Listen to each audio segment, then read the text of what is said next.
ऐसा विषय जिसके बारे में हमने बहुत कुछ पढ़ा और सुना है, लेकिन आज के इस ऐतिहासिक विश्लेषण में हम आज़ादी की लड़ाई के उन 100 सालों के लंबे सफ़र को एक अलग, बिल्कुल व्यवस्थित और नए नज़रिए से देखने वाले हैं। हम उन अहम घटनाओं और तथ्यों को जोड़ेंगे जिन्होंने आधुनिक भारत की मजबूत नींव रखी। इस पूरे सफर को आसानी से समझने के लिए हमने इसे 6 मुख्य हिस्सों में बांटा है। 1857 की क्रांति और कांग्रेस के उदय से लेकर स्वदेशी आंदोलन, गांधीवादी युग, अहम किताबें और विचारधाराएं, बिहार का खास योगदान और अंत में आज़ादी तक का सफर। तो चलिए बिना किसी देरी के सीधा शुरू करते हैं। शुरुआत करते हैं हमारे पहले भाग से, 1857 का विद्रोह और कांग्रेस का उदय। अब जरा इस नंबर 34 पर गौर कीजिए।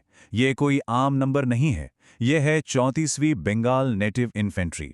ये वही सैन्य टुकड़ी है जिसके एक सिपाही मंगल पांडे की बगावत ने 1857 में उस ज्वाला को जन्म दिया जिसे हम प्रथम स्वाधीनता संग्राम कहते हैं। उस वक्त लॉर्ड कैनिंग गवर्नर जनरल थे और इस एक घटना ने अंग्रेजी हुकूमत की जड़ें पूरी तरह से हिला के रख दी थीं। 1857 के उस भारी तूफान के बाद 1885 में एक शांतिपूर्ण मोड़ आया। एओ ह्यूम ने भारतीय राष्ट्रीय कांग्रेस की स्थापना की और व्योमेश चंद्र बनर्जी इसके पहले अध्यक्ष बने। सब कुछ थोड़ा शांत लग रहा था, है ना? लेकिन तभी 1905 में लॉर्ड कर्जन ने बंगाल का विभाजन कर दिया और बस पूरे देश में विरोध और गुस्से की एक नई लहर दौड़ गई। और यहीं से शुरुआत होती है हमारे दूसरे भाग की, स्वदेशी और क्रांतिकारी आंदोलन। बंगाल के इस विभाजन ने सिर्फ स्वदेशी आंदोलन को ही हवा नहीं दी, बल्कि कांग्रेस के अंदर एक बड़ी बहस भी छेड़ दी कि आखिर अंग्रेजों का विरोध कैसे किया जाए। इसी वैचारिक टकराव का नतीजा था 1907 का ऐतिहासिक सूरत अधिवेशन, जहां कांग्रेस साफ तौर पर नरम दल और गरम दल में बंट गई। गरम दल वालों का सीधा मानना था कि सिर्फ अर्जियां देने से आज़ादी नहीं मिलेगी, और इसी ऊर्जा के बीच बाल गंगाधर तिलक का वो अमर नारा गूंजा, स्वराज मेरा जन्मसिद्ध अधिकार है।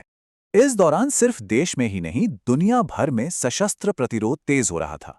1913 में लाला हरदयाल ने अमेरिका के सैन फ्रांसिस्को में गदर पार्टी बना ली थी। फिर 1919 में जलियांवाला बाग का वो दिल दहला देने वाला हत्याकांड हुआ, जिसकी जांच के नाम पर अंग्रेजों ने सिर्फ हंटर आयोग का दिखावा किया। इन घटनाओं ने देश के युवाओं में उबाल ला दिया। 1925 की काकोरी ट्रेन डकैती हो या भगत सिंह का इंकलाब जिंदाबाद का नारा, ये वो दौर था जब हर तरफ एक ही गूंज थी, क्रांति। अब आते हैं आज़ादी की लड़ाई के तीसरे सबसे अहम पड़ाव पर, गांधीवादी युग और विशाल जन आंदोलन। 1915 में महात्मा गांधी जब दक्षिण अफ्रीका से भारत लौटे तो आज़ादी की लड़ाई का स्वरूप पूरी तरह से बदल गया।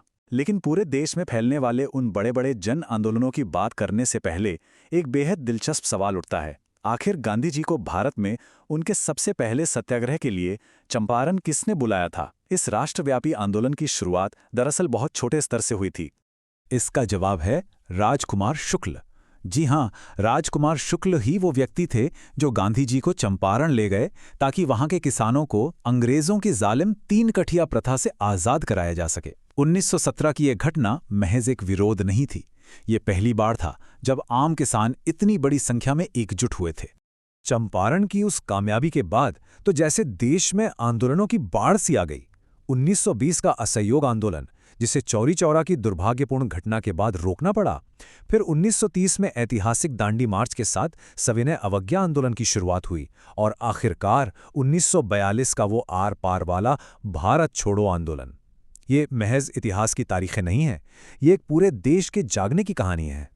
1940 के दशक में देश के अंदर कैसी बेचैनी और ऊर्जा थी, वो इन नारों में साफ महसूस की जा सकती है।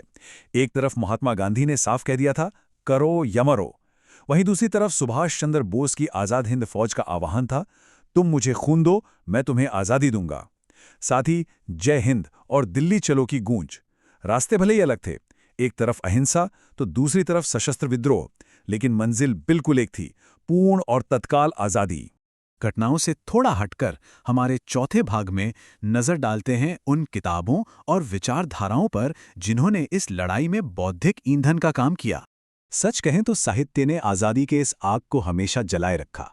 दादा भाई नौरोजी की किताब poverty and un British rule in India ने धन के निष्कासन यानी ड्रेन ऑफ वेल्थ का सिद्धांत समझाया, जिससे हर किसी को समझ आ गया कि देश को कैसे लूटा जा रहा है। दयानंद सरस्वती की सत्यार्थ प्रकाश ने समाज को नए विचार दिए। सुभाष चंद्र बोस की दी इंडियन स्ट्रगल ने उस दौर के संघर्ष को पन्नों पर उतारा, और बंकिम चंद्र चटर्जी की आनंद मठ ने हमें वो ऊर्जावान गीत दिया जो आज भी रोंगटे खड़े कर देता है। वंदे मातरम।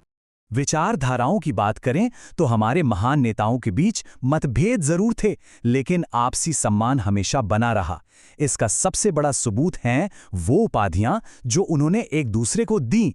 रविंद्रनाथ टैगोर ने गांधी जी को महात्मा कहा, तो जवाब में गांधी जी ने उन्हें गुरुदेव की उपाधि दी। वैचारिक मतभेदों के बावजूद सुभाष चंद्र बोस ने ही गांधी जी को राष्ट्रपिता कहा था और टैगोर ने बोस को देश नायक पुकारा। ये आपसी सम्मान वाकई प्रेरणादायक है। अब बढ़ते हैं हमारे 5वें भाग की ओर, स्वतंत्रता संग्राम में बिहार का विशेष और अद्वितीय योगदान। अगर हम आज़ादी के इस महायज्ञ में क्षेत्रीय योगदान को देखें तो बिहार की भूमिका बेहद अहम रही है। 1857 में जगदीशपुर से कुंवर सिंह की बगावत हो या 1929 में स्वामी सहजानंद सरस्वती द्वारा बिहार प्रांतीय किसान सभा का गठन, लोकनायक जयप्रकाश नारायण ने यहीं से सोशलिस्ट पार्टी की नींव रखी और यदुनंदन शर्मा जैसे नेताओं ने गया में किसानों को अभूतपूर्व रूप से एकजुट किया। बिहार हमेशा से इस लड़ाई के केंद्र में खड़ा रहा। और बिहार की इसी धरती से जुड़ा इतिहास का एक ऐसा पन्ना भी है जो बहुत ही मार्मिक है और अक्सर छुप जाता है। बत्तख मियाँ, ये वो साहसी और गुमनाम नायक थे जिन्होंने चंपारण सत्याग्रह के दौरान एक साजिश को नाकाम करते हुए महात्मा गांधी की जान बचाई थी। जरा सोचिए, आज़ादी की इस लड़ाई में ऐसे कितने ही अनगिनत और गुमनाम नायक रहे होंगे। और अब हम पहुंच गए हैं अपने आखिरी और छठे पड़ाव पर, आज़ादी की ओर हमारे अंतिम कदम। द्वितीय विश्व युद्ध के बाद दुनिया भर के हालात कुछ ऐसे पलटे कि ब्रिटिश साम्राज्य को योजनाबद्ध तरीके से भारत छोड़ने की तैयारी करनी ही पड़ी। घटनाक्रम बहुत तेजी से आगे बढ़ा।